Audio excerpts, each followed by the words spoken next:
Jake Tapper, a very well-known CNN journalist, recently shared the frightening story of how his daughter almost died from a treatable issue. In November 2021, a then 14-year-old Alice Tapper presented to an emergency department with what is now known to have been an appendicitis. Unfortunately, the diagnosis was not made in time to keep her from the complication of an ugly rupture of her appendix, resulting in unimaginable pain and a need for prolonged treatment, in addition to the experience of near-death circumstances. Hearing that a teen girl almost died because of mistakes in the emergency room is unnerving. But this video is to focus on why she did not die that day. I want you to know some things you can do should you ever feel powerless during a medical emergency where it seems like all the systems and providers on the case are failing to provide the help you or your family needs. My name is Anise Brooken, and I want to hold your hand through medical emergencies. Returning to Alice Tapper's story, 14-year-old Alice had suffered for days with tiredness and severe abdominal pain when she presented to the hospital. According to her parents, appendicitis was ruled out, mainly due to her not reporting worsening of pain with the appendicitis jump test, a test where a patient jumps and a doctor watches for signs of worsening pain.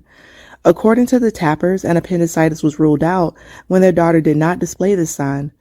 To the hospital's credit, they didn't just send Alice home, but retained her as an inpatient with a presumptive diagnosis of essentially a stomach virus, a condition that usually gets better with time.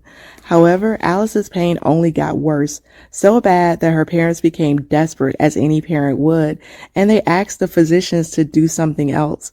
The Tappers had suggested further testing with an ultrasound at the beginning of Alice's stay, but the physician had dismissed their proposal, saying, quote, "That data is not needed."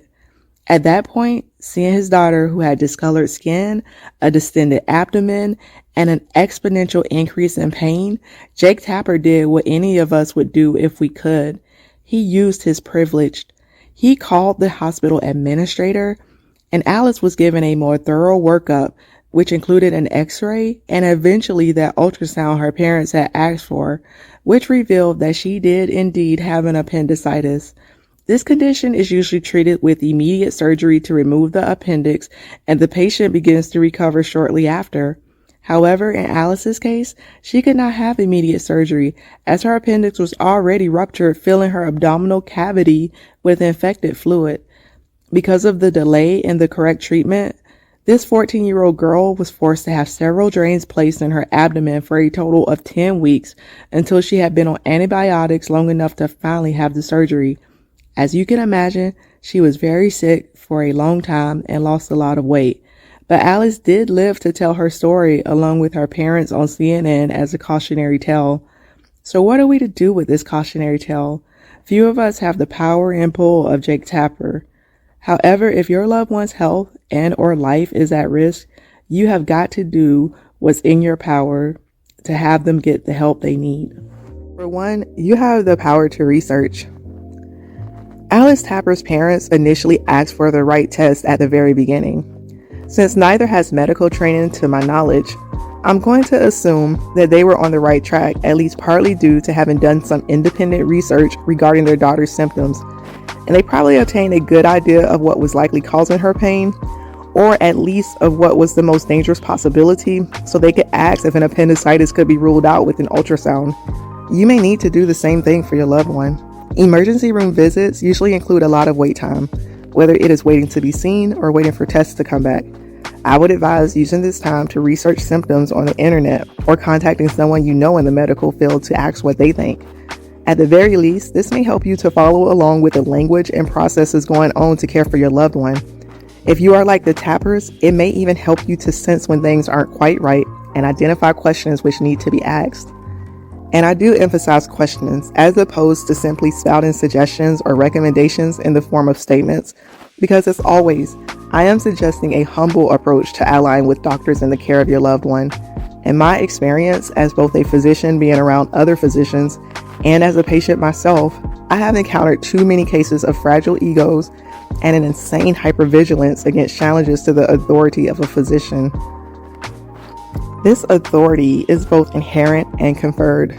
Inherent because often doctors make life and death decisions that impact us and the humans close to us, And in most societies, this is enough to invoke ubiquitous reverence and compliance.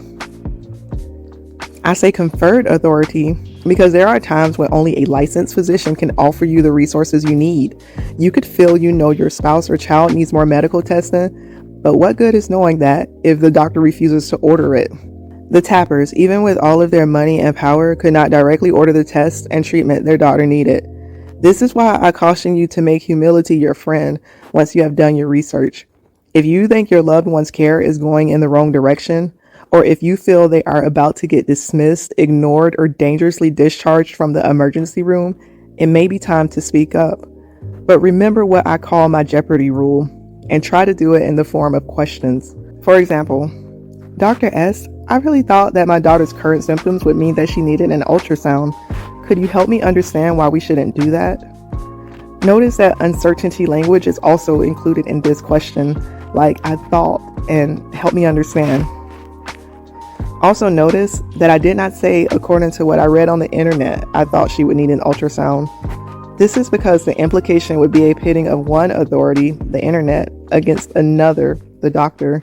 And if it is true that many doctors have a God complex, you can imagine that either consciously or unconsciously, Dr. God is going to have a negative visceral response to being compared to Dr. Google or Dr. WebMD or whatever other internet source.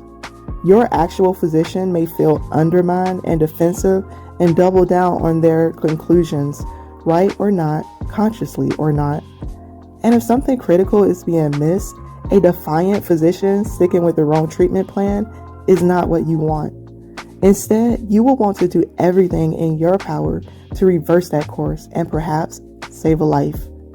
Don't let your own ego keep you from doing that. Be humble and facilitate a productive conversation you and the doctor can have about the information you have found and the symptoms you are seeing in your spouse or child or whoever, and together with the doctor, reconcile those symptoms with the given treatment plan. Perhaps they missed that you said that your child had a fever the previous evening. Perhaps the doctor is tired or confusing cases. So many small things can add up to dangerous actions in an emergency situation. You have to advocate for yourself and your family. Also realize that you have the power to call hospital administration. Maybe. In my opinion, all hospitals in America prioritize 1. Ensuring reimbursement for services provided. Even so-called nonprofit hospitals do this. And I feel they prioritize 2. Not getting sued, and 3. Not getting shut down by a regulatory body. In most cases, it is the hospital's administration department who are directly concerned with all 3 of these things. Therefore, if mistreatment is coming from the providers of hospital services, sometimes you may be able to get results by speaking directly to someone from the hospital's administration department. I will admit, however, that speaking to administration is not always possible, and nor can I guarantee its effectiveness. Some hospital websites make it easy to find a contact number for administrations, and some do not. If you're having trouble finding a contact number for a hospital's administrative department, one trick I've learned is searching Google reviews. Sometimes among the comments, especially negative ones, you'll find a response from the hospital's administration with a direct number. However, getting the number is one thing, but who you are able to speak to and how seriously they take your reporting is kind of up in the air. This is especially disappointing if you have an active situation with a loved one in pain and possibly in danger of injury or death. It may be worth a try though. And this worth a try approach brings me to my last point. Remember that you have the power to use all of your power. I mean that I want you to take the mindset that you may be acting to save a life by acting deliberately and quickly and by using every resource at your disposal. Jake Tapper did this for his daughter. Your daughter or son or aunt or whoever is worth just as much. Reading between the lines, it was clear to me that Jake Tapper was reluctant to pull the "I'm Jake Tapper, well-known CNN journalist" card. He and his wife brought their daughter to the hospital and was seen in a typical fashion as far as I can tell. They used my Jeopardy approach and asked, should we do ultrasounds? Should we start antibiotics? Could this be an appendicitis? When these efforts were rebuffed, They cooperated and complied with the doctor's plans for 3 whole days, even though their daughter was in excruciating pain and not being treated with anything beyond painkillers. However, when it became clear in their minds that their daughter was in critical trouble, they used all the privilege and power they could. You should do the same. When I'm sick or when I have to take my children for medical care, I rarely reveal my medical background initially. I am there as a patient or as a family member of a patient, and I don't want any mistakes about that. I need the help and resources of medical professionals, and I'm there to let them do their job. Nevertheless, there have been a couple of times when my loved one's care has entered the wrong trajectory and continued down that path to a critical point, and I have had to summon all the help I could to save the life of someone dear to me. This did not always mean using the "I am a doctor" card. However, I did do that once, and I don't regret it. The other time, I never even mentioned I was a doctor through the whole ordeal. I did something you can do. I, as an individual, found myself powerless to change a deadly course of care, but ultimately, I found power in numbers. This is that story. May 2022, I welcomed my third child. Immediately, she was given great APGAR scores. These describe how the newborn is doing, and the neonatal team there for the delivery quickly cleared out of the room. I was left there with my baby girl, and I noticed she was grunting, a sign that a newborn is struggling to breathe. A full hour and a half went by, and my newborn was still struggling to breathe. And by this time, even my mom, who was in the delivery room, had noticed. We asked questions as I suggested in this video, and the nurses, either out of concern or eventual annoyance, had a mid-level provider come check the baby. A nurse practitioner arrived and examined the baby and declared that she was beautiful and just fine. Of course, this made me second guess myself. Was the sound my baby was making really grunting? Medical school was a while ago for me. I did only complete a year of specialty training. I haven't practiced in years. Maybe I'm wrong. Yes, I could very well be wrong. But even though I was talking myself down, I couldn't shake my observations about my baby. The noise, whether grunting or not, was relentless, even when she appeared to be asleep.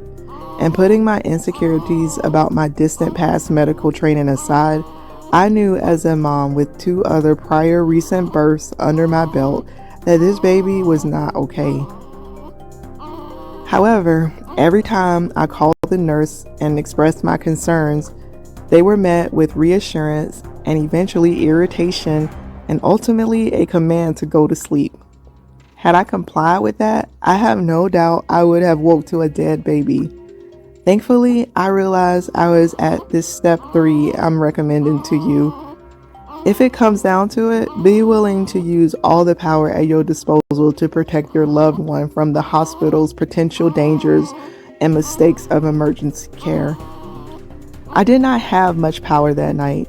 My mom and husband had left the hospital, and I was alone. I was not a practicing physician. I did not have any privileges or connects in the hospital where my baby and I were. I felt restrained in every way. It was 2 a.m., my nurse was not taking me seriously anymore, and I was literally paralyzed from my epidural. So what did I do? 1, I did my research. I used my phone to access reliable sources on the internet and refreshed my knowledge on newborns and noted my baby girl's color and compared her sounds to other babies grunting on YouTube. I also recorded a video and asked other physicians their opinion. I had no one local, but I posted the video in real time to a physician's Facebook group. I called my best friend who is a doctor and asked what she thought of what she was hearing. With this research, I was confident to move forward as every single source I mentioned confirmed that my baby was in respiratory distress. Next, since it was 2 a.m. and I was not going to be talking to hospital administration, even if I could find the number, I called the hospital's operator. I said I was a patient and I felt like my baby needed immediate help. They routed me to the front desk for the floor I was on. I insisted that an attending physician come examine my baby. My nurse came back in, visibly frustrated, and listened to my baby's lungs with her stethoscope for the 4th or 5th time. And for the 4th or 5th time, she declared my baby's lungs were completely clear. So I made a deal with her. I asked her to bring in a pulse oximeter machine, and if my baby's oxygen was low, she needed to call a physician immediately.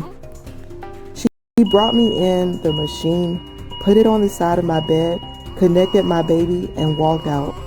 Shortly after, once the reading was stable, the alarm sounded and did not stop as my baby's oxygen saturation dropped and remained low and even began to drop lower. I called the front desk again with the alarm blaring in the background and demanded to see a physician, and I promised to take the heat as a demanding patient if he thought that the call was unjustified.